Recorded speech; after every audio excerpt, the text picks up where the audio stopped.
seeing a difference or change in trends of different ways or architectures for PKI, distributed, versus managing headless devices? And can you talk a little bit how just architecture might be changing with the modernization? So if you don't mind, I'll jump in on that one, Gary, and start, and then the reality is so first of all, there are developing architectures that are different, while similar, different for IoT use cases versus enterprise use cases.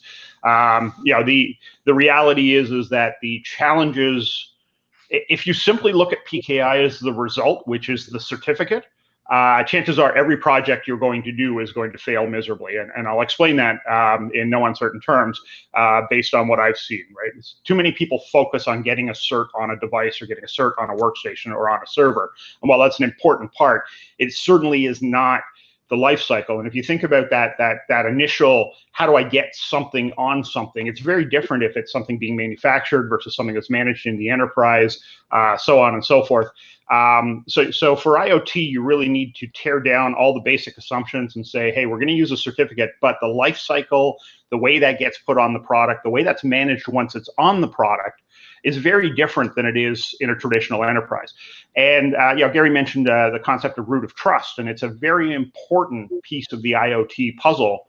To know what trust you are able to manage and how you're able to manage that in devices that are not within your four walls, which is, again, a traditional enterprise. We have, management stacks on enterprise.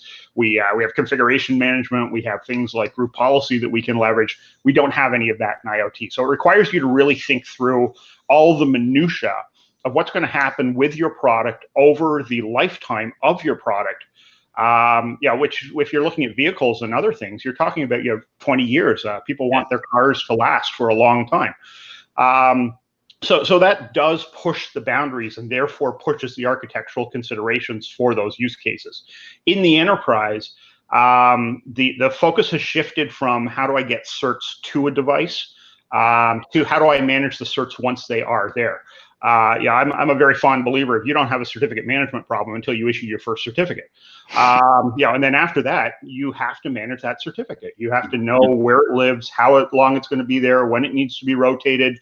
If something goes wrong, how am I going to replace it, so on and so forth. So the attention has moved in the enterprise to being able to do that in an all-up, fully automated manner to remove people from the equation, both for the skill shortage, which we talked about earlier, but also from the human error aspect of misconfigurations, which we know are probably one of the leading causes of breaches for not just certificate related things, but for all things in a network. So I would say yes, the architecture is changing. The components stay the same, but the pressure on the components is different depending on those use cases and need to be taken into account up front to be successful with the project. I think there's probably another aspect, Charles, that we could probably add in there.